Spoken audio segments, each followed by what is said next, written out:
घर की बहुओं को चूल्हा ही सजता है, और जरा इसे तो देखो, काम से जी चुराकर किताबें उठाकर बैठ जाती है। पता नहीं पढ़कर क्या करना है, भला घर चलाने के लिए पढ़ने की क्या जरूरत है। ये है परवर्ती, उम्र 50 के करीब, आंखों में शदीद गुस्सा। ये है अंजलि, पढ़ी लिखी, खूबसूरत, जवान और कुछ कर दिखाने की ख्वाहिश रखने वाली। इसका सपना है सरकारी अफसर बनने का। परवर्ती देवी का बेटा था राहुल, 30 साल का सादा किसान, सच्चा, दयानंदर, माँ का फर्माबरदार और बीवी के लिए नरम दिल। परवर्ती देवी यानी अंजलि की सास उठते ही अपना हुक्म अंजलि पर जारी कर देती थी। अंजलि, गोबर के अपले बना लेना, कल खत्म हो गए। और हाँ, पिछली बार की तरह कच्चे रस धूप में कच्चे मत छोड़ना, वरना जलेंगे नहीं। और दोपहर से पहले आंगन साफ हो जाना चाहिए।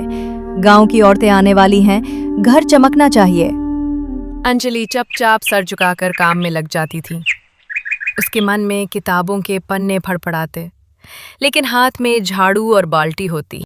जैसे ही कुछ वक्त अपने लिए और किताब के लिए निकालती, साथ ही परवर्ती देवी की आवाज गूंज पड़ती। बहू, ये कौन सा नया काम शुरू कर बैठी हो? घर का काम खत्म हो गया क्या? तो ये किताबें लाकर बैठ गई हो? अंजलि डरती डरती कहती, अम्मा, बस आधा घंटा और पढ़ लूं, फिर सब कर लूंगी। परवर्ती देवी के चेहरे पर गुस्से की लकीरें और तेज हो जाती हैं। हमारे जमाने में बहू घर ही संभालती थीं, पढ़ाई लिखाई नहीं। तुझे अगर पढ़ाई ही करनी थी तो शादी क्यों की तूने?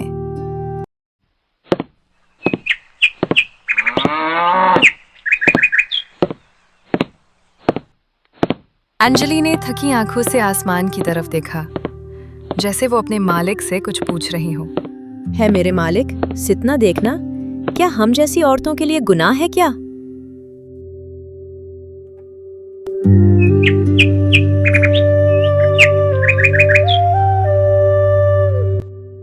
कभी कभी अंजलि का दिल टूट जाता और वो हार कर रोने लगती, लेकिन अगले ही लम्हे वो खुद को संभाल लेती और खुद से कहती, चाहे जितनी भी मुश्किलात क्यों ना आ जाए मेरे रास्ते में, लेकिन मैं कभी हार नहीं मानूंगी। एक दिन मैं कामयाब होकर ही रहूंगी। अगली सुबह अंजलि की सास जल्दी उठ गई थी और अंजलि अपने कमरे में बैठकर पढ़ रही थी। वो अपनी पढ़ाई में इस कदर खोई हुई थी कि उसे वक्त का ख्याल ही नहीं रहा। परवर्ती देवी अपनी चाय का इंतजार कर रही थी, लेकिन बहू की तो कोई खबर ही नहीं थी।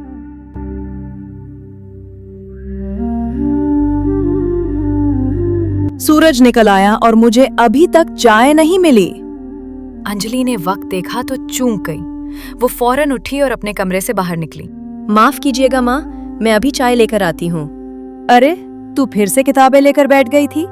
तू किस जमाने की बहू है? किताबों से भला घर चलता है? तू शादी करके यहाँ आई है या किसी यूनिवर्सिटी में एडमिशन लेकर यहाँ पढ़ने के लिए आई है? बहू है और बहू की तरह रह। जो औरतें पढ़ाई में मगन रहती हैं, अपने घर नहीं संभाल पाती और मेरे सामने पढ़ाई करने की नौटंकी को बंद करने। परवर्ती देवी, और मजीद से मैं आगे। अगर तुझे पढ़ना ही था तो अपने घर में बैठती, यहाँ शादी करके क्यों आई? घर में अभी तक चूल्हा नहीं चला है और तू यहाँ किताबें पकड़कर बैठी हुई है। तुझे शर्म नहीं आती? तभी राहुल अपने कमरे से उठकर आता है। अरे माँ, क्या हो गया? सुबह सुबह इतना गुस्सा क्यों हो रही हो? पूछ इस मेहरानी से, अभी तक क्या कर रही थी? दिन निकल आया और मुझे अभी तक चाय का एक प्याला भी नहीं मिला। तो क्या हो गया माँ? पढ़ रही होगी वो। थोड़ा शांत हो जाओ। इतना गुस्सा तुम्हारी सेहत के लिए ठीक नहीं है। अभी चाय लेकर आता हूँ मैं। हाँ, तू तो अपनी बीवी की ही साइड लेगा ही। अब भला मेरा क्या काम रहा इस घर में? उतना कहकर परवर्ती देवी अपने कमरे में चली जाती हैं। थोड़ी देर बाद राहुल भी काम के लिए अपने खेतों पर चला जाता है।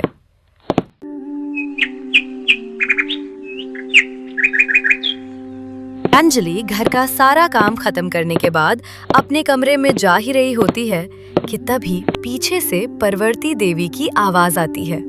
गायों को चारा भी डाल दो, कुएं से पानी भी भर लाओ और आज सारे अनाज धूप में रख देना, वरना उनमें कीड़े लग जाएंगे। समझ गई? जब तक ये सारा काम खत्म ना हो जाए किताबों को हाथ मत लगाना, और कल सूरज निकलने से पहले गोबर के उपले भी बना लेना, और कल सुबह खेती की घास भी काटनी है। अपनी सास से कुछ कहना चाहती थी, मगर उसकी जबान उसका साथ नहीं दे रही थी। वो बस यही कह पाती थी, क्या मेरे ख्वाब इतने ही छोटे हैं कि घर के कामों तले दब जाएं?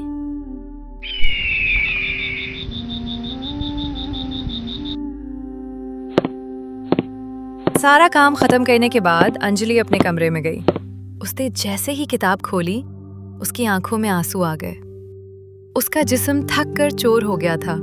वो कमर और जिस्म के दर्द की वजह से बैठ ना पाई और वो खुद को रोने से रोक ना पाई। शायद मैं इस जन्म में अपने सुपने पूरे ना कर पाऊं। शायद मेरी जिंदगी इसी चूल्हे और चौखट में ही सिमेट कर रह जाएगी।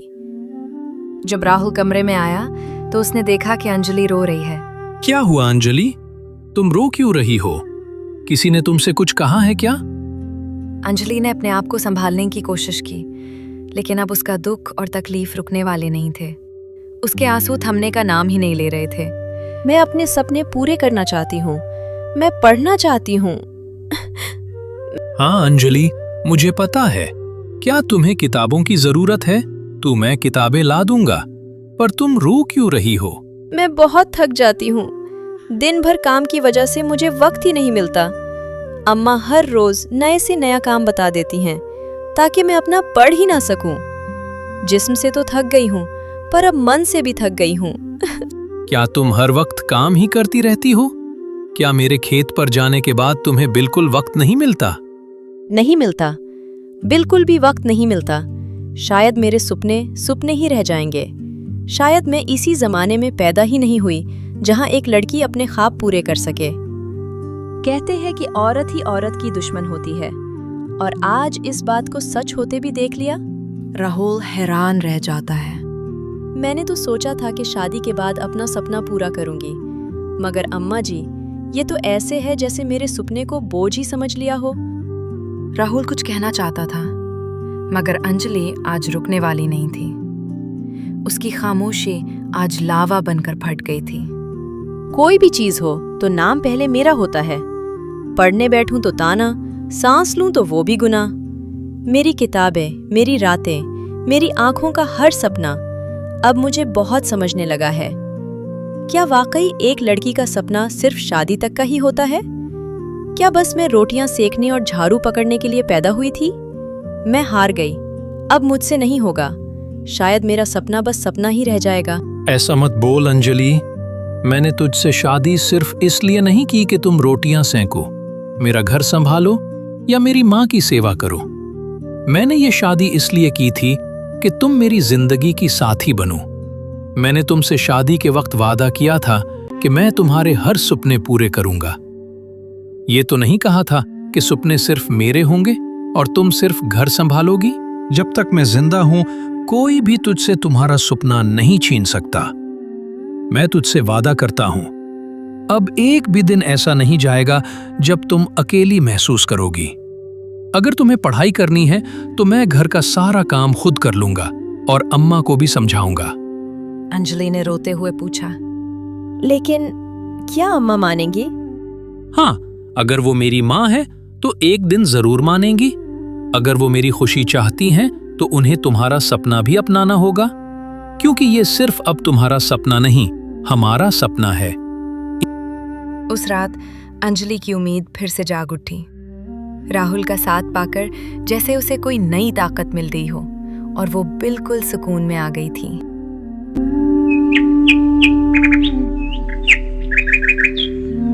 आज सुबह राहुल जल्दी उठ गया था, मगर वो खेत की तरफ नहीं गया। वो सीधा अपनी माँ के पास आकर बैठकर परवर्ती देवी ने देखा तो पूछा, आज खेत नहीं जाना क्या? राहुल कुछ देर खामोश रहा, फिर शांति से बोला, अम्मा, एक बात कहनी है। परवर्ती देवी ने नजर उठाई, मगर कुछ नहीं बोली। अम्मा, आप अंजलि को पढ़ने क्यों नहीं देती? इस पर इतना काम का बोझ क्यों डालती हैं? क्या बहू होना कोई सजा है? परवर्ती देवी चूक गई। बेटे को कभी इतने सालों में इस लहजे में बोलते हुए नहीं देखा था। राहुल, तू मुझसे इस लहजे में बात कर रहा है और फिर सिर्फ अपनी बीवी के लिए। मैं अपनी बीवी के हक में बात कर रहा हूं। अंजलि कभी किसी काम से इनकार नहीं करती। वो दिन भर काम में लगी रहती है और आप फिर भी ताना देती है।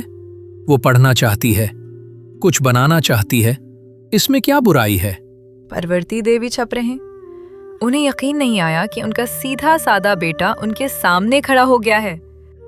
राहुल ने धीरे धीरे कहा, तो क्या मैं काम करूंगी? मेरी उम्र देखी है और ये बहू पर कर क्या बनेगी? क्या ऑफिसर बनेगी? राहुल ने धीरे धीरे कहा, अगर आप काम नहीं कर सकती तो मैं करूंगा। अंजलि पढ़ेगी, मैं खेत भी देख लूंगा, घर के काम भी कर लूंगा, लेकिन मैं उसको अपने ख्वाबों से दूर नहीं होने दूंगा। परवर्ती देवी के चेहरे पर सख्ती आ गई। कल रात अंजलि बहुत रोई। अम्मा, उसने मुझसे कहा, शायद औरत ही औरत की दुश्मन होती है। वो बहुत ज्यादा टूट चुकी थी। परवर्ती देवी चौंक गई।